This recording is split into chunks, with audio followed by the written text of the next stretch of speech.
O'zbekiston Respublikasi Konstitutsiyasi muqaddima. Biz O'zbekistonning yagona xalqi,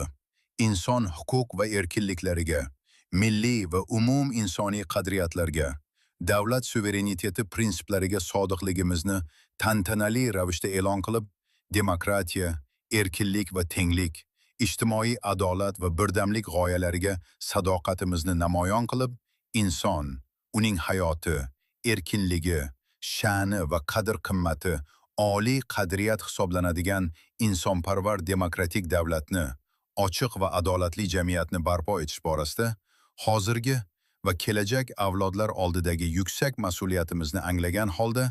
davlatchiligimiz rivojining 3000 yildan ziyod tarixiy tajribasiga, shuningdek jahon sivilizatsiyasiga beqiyos hissa qo'shgan buyuk ajdodlarimizning ilmiy, madaniy va ma'naviy merosiga tayanib, mamlakatimizning bebaho tabiiy boyliklarini ko'paytirishga hamda hozirgi va kelajak avlodlar uchun asrab-avaylashga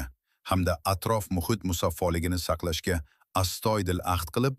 xalqaro huquqning umum e'tirof etilgan prinsip va normalariga asoslangan holda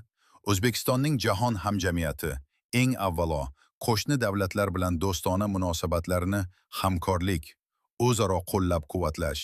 tinchlik va totuvlik asosida mustahkamlash hamda rivojlantirishga intilib, fuqarolarning munosib hayot kechirishini,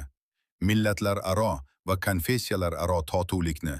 ko'p millatli jonajon O'zbekistonimizning farovonligini va gullab yashnashini ta'minlashni maqsad qilgan holda ushbu konstitutsiyani qabul qilamiz va e'lon qilamiz.